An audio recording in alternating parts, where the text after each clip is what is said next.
Hello and welcome, ladies and gentlemen, to yet another power-packed episode of the ETH Insights. In an era where over 70% of organizations worldwide endure major disruptions annually, resilience has become the true currency of long-term leadership. In this episode, we will have a conversation where we sit down with Deepak Singh, President and CEO of Gorisco Group. And what we'll do is decode what it really takes to build organizations that don't just survive uncertainty, but stay agile, aligned, and future ready. From strengthening governance foundations to elevating crisis readiness in a world of rising cyber and geopolitical risks, the discussion opens up as a deeper lens on how modern enterprises can stay unshakable in a perpetually shifting landscape.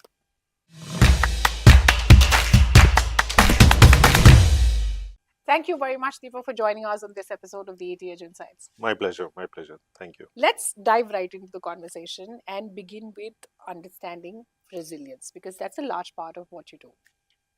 Organizational resilience has become a boardroom phrase, yet many leaders today still interpret it very narrowly as continuity planning and as risk mitigation, but not the overarching gamut of things.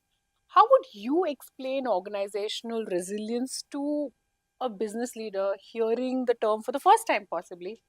And why is it particularly critical in today's unpredictable environment? Okay. See, I don't think the issue is with them going to hear this word first time. I mean, if it's a leader of any organization across the board, they would definitely have heard this word organizational resilience. Now, the bigger challenge is another. What happens is the way they have understood organizational resilience is different. Most of them have tried to see resilience as something related to continuity, that if something happens, something disrupts, how do you recover that? That's not resilience, right? That is a lower level. Resilience at the higher level. In resilience, what happens is you make your foundation of the organization, processes, systems, people so matured that even if there is a disruption or a crisis, your prioritized important critical functions of the organization will not even stop. That is because you have gone to that level of maturity, that you have made all these things so strong that it won't even stop your operation. That is what is organizational resilience, right? So different from continuity, right, where something happens, disrupts, then you recover. Here it will not even disrupt your critical operations, right? Now, for the leaders to understand, it is important that they should consider this as an opportunity, how to sort of transform their challenges into opportunities, right? If you handle the organizational resilience well, you can actually do that. Now, how do we do? So if you consider organizational resilience, it talks about first you try to anticipate the risk, the threats and all those things. Once you know, you try to protect them. That can I be not getting impacted by this particular incident, right? That should be the first focus, right? So if your systems are fine, then that would happen. But everything might not be in your control. So what happens is, so if you're not able to protect yourself against that, then is the next stage. If it happens, then how do you withstand that? How do you handle that? How do you respond to that situation, right? That is next level. And all of these you do because, there is a lot of opportunity. Like we often talk that any crisis situation can be actually something that can boost your reputation, the way you have handled that crisis, right? So that's an opportunity that can be looked at.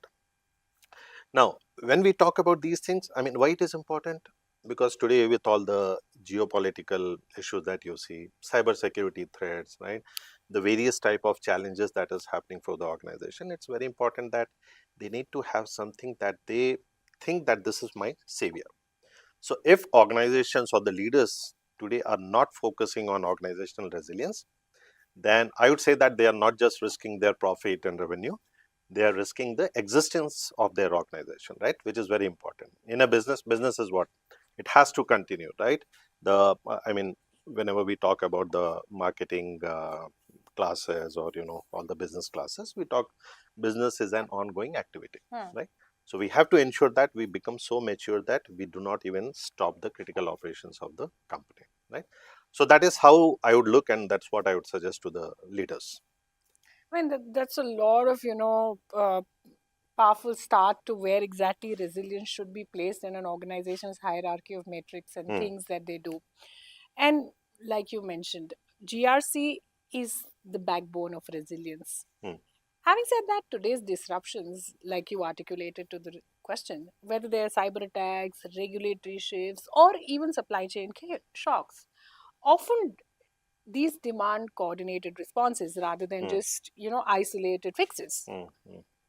How exactly does your philosophy integrate with governance, risk, and compliance as a foundation to resilience? Okay.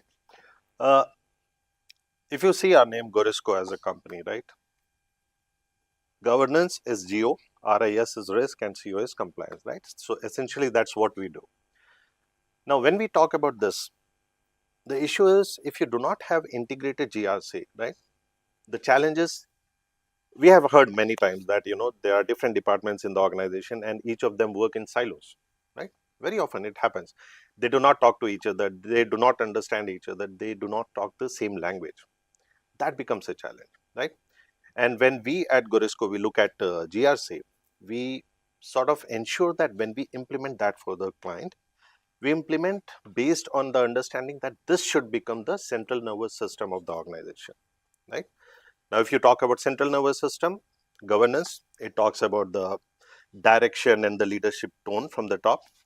When you talk about the risk, we try to understand how proactively can we anticipate risk, the threats, how do we prepare ourselves to respond to that? Can we mitigate that, or should we be prepared to handle the impacts of that, right? That is from the risk management. And third is compliance. If you have built any controls, if you have built any processes, procedures, and guidelines and all, it has to be followed, right? How do we follow that? Someone has to be keeping that monitoring thing happening so that whenever there is a process, policy, procedure defined, people have to adhere to that, right? It should be adhered without any exception or failure, right?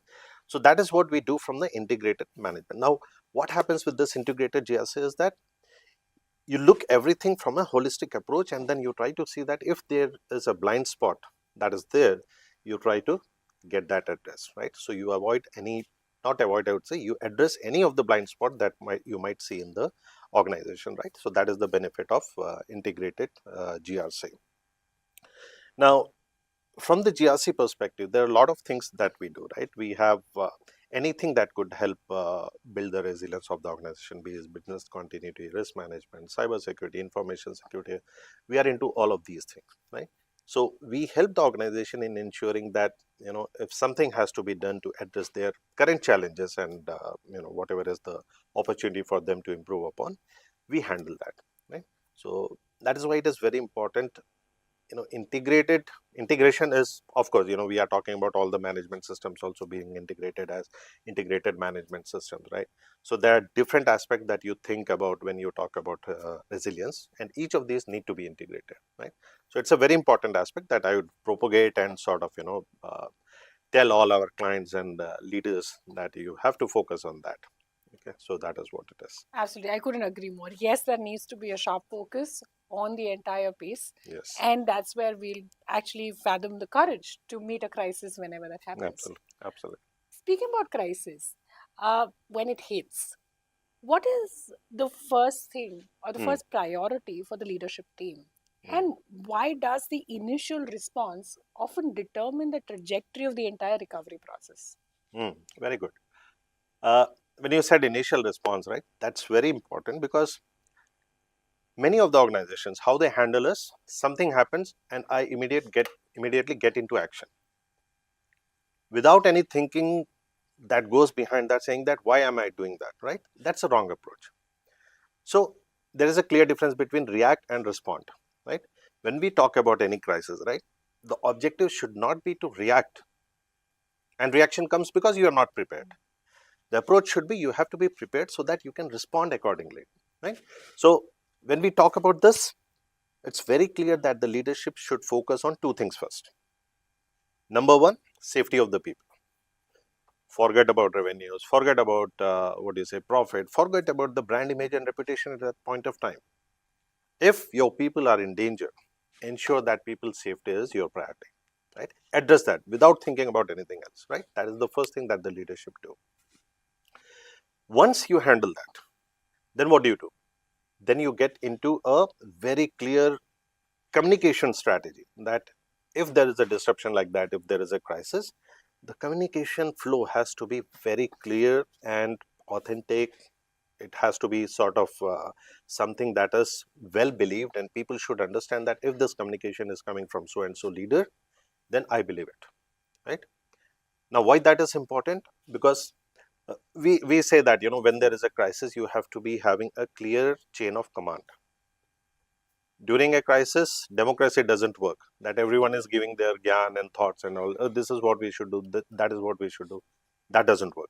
Democracy is good when you are defining what would be the plan for crisis. But when there is actual crisis, you need a clear chain of command, so that the decisive leadership, that is very important during a crisis, right? So what you try to do is, and we often tell our client that if you are in a situation of crisis, please follow the PAR protocol. P is pause. That means don't react. Just hold on. Take a breath, deep breath, think about it, right? Try to understand what is the situation, what we call it as situational awareness, right? Get into that. Get to understand what has happened. Then PAR. A is for assess. Assess what would be the impact to the business because of this situation. And then when you try to assess that, you will also find that, okay, if this is the situation, if this could be the impact, how do I respond to that? What should be the best response strategy, right? That is what we need to define there. Once you have assessed that, then bring all those actions into, all those decisions into actions.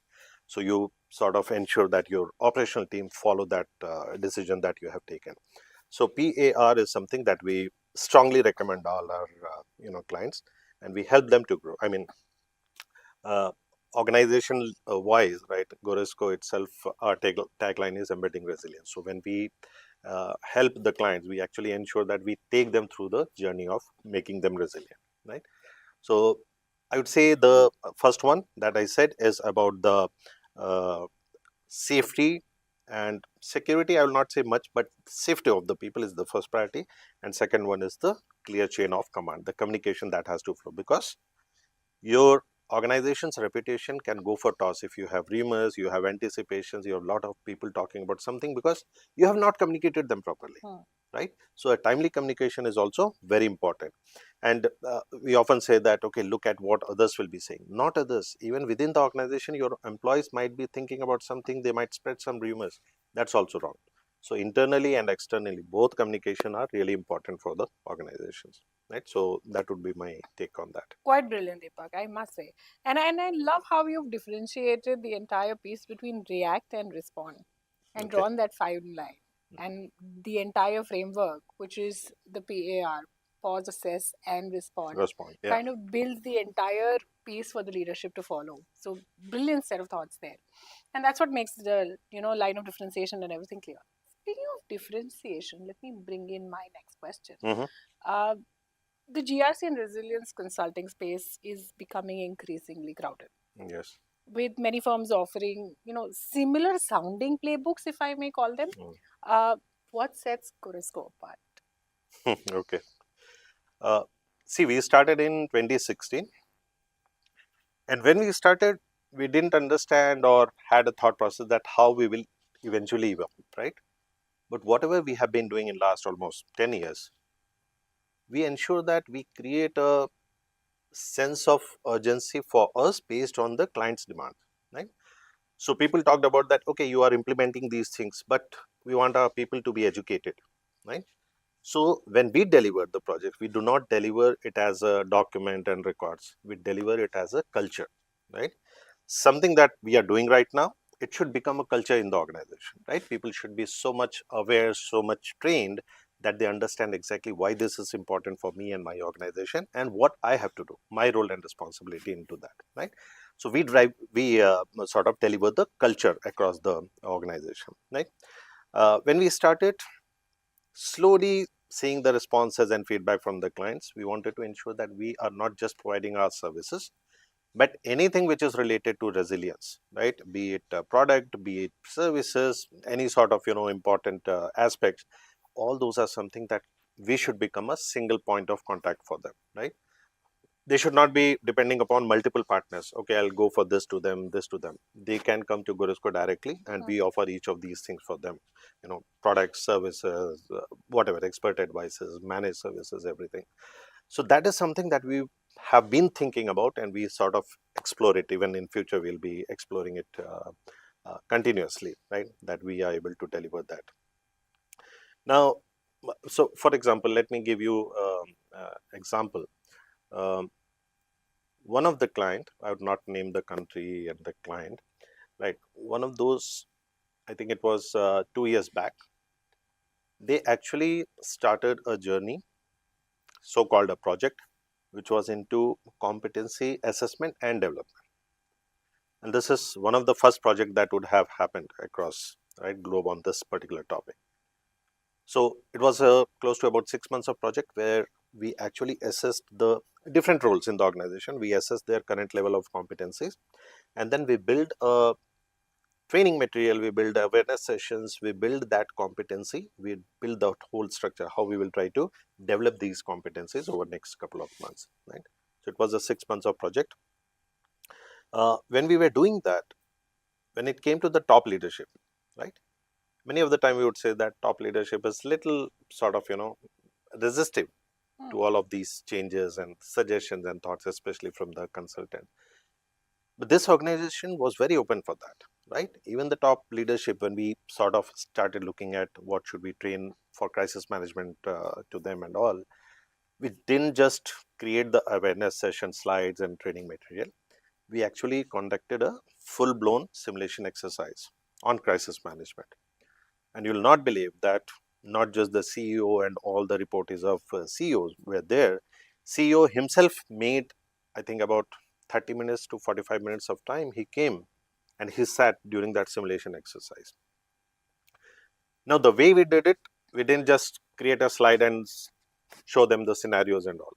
We actually created videos as if, there is a real news channel reading the news that this company has been hit by so and so cyber attack and this and that, right? So we try to create that realistic scenario where people will be able to experience it much better, right? So then what happened is during this, it was for about 2.5 hours. And by the end of the 2.5 hours, they evaluated and came to a conclusion that if there is a X type of crisis, then we will not be able to recover for next 6 months. And that was a revelation for them, right? So we try to create that situation so that they do not keep themselves in comfort zone. Everything is fine. No, everything is not fine. We know because we have been working with you for last 5 months. We know what are the gaps, right? So we created the scenario based on that, and they realized eventually, and there was immediate action taken that, okay, let's do XYZ to ensure that we do not wait for 6 months before we come back to business, right? So that was a good thing. There was another company, Indian government company, for whom we did this business continuity implementation. And they were trying to get certified on ISO 22301 for previous 3 years, and they couldn't. So ultimately, it came to us, and we worked with them close to about 9 months. And that's when they actually got certified, right? So the holistic approach that we have, I think that helped them understand that, okay, exactly how the business continuity management systems have to be looked at, right? So that was very important. Third, a small thing that I would again say is one of the recent cases this year, an organization for whom we have proposed for the project, right? Due to some difference in commercials, they went to another party, right? And eventually after 4 months, they came back to us saying that, can you take this project from here, because we are not getting that comfort and confidence in that particular consulting company. And it was a shocker, but it was a pleasant surprise for me. So I said, yes, why not? Because because you have not selected us earlier, I do not want to say that, okay, no, we are done and all. It's an opportunity for us. So we took up that, and then right now they are actually going through the external certifications successfully, right? So something that we have taken from between, right? So I think the whole perspective is the way we look at the organizational resilience, integrating cyber security, which is cyber resilience and everything. That is the difference that we are trying to make, right? And wherever we see the opportunity is there for our product and our other products, like we have software applications and all, wherever we see there's an opportunity that will help the client, we try to tell that, okay, why don't you look at this particular thing also, right? So yeah, maybe value add. It's just the beginning. We have to still continue for long. Brilliant examples Mm, about how exactly Gorisco helps clients strengthen their security posture, develop mm, their resilience frameworks, mm. and lead on to the next era. Quite fantastic. Thank you. And like you pointed out, resilience is a moving target. Mm. Organizations are increasingly looking at partners who are capable of helping them build adaptive, intelligent capabilities in these particular domains. To that point, if I may ask you, Deepak, what's next for Gurisco? So we are going to complete 10 years now, right? So there is internally an initiative called Gorisco 10.0, which is already running in the organization, and all our employees are aware of that, right? Now, what we are doing in this, we are trying to ensure that we are actually relooking at our business model, trying to break that down into the way we can deliver as modules, be it our products or services, right? Looking at new way of delivering the values to the client, getting into new business areas and all.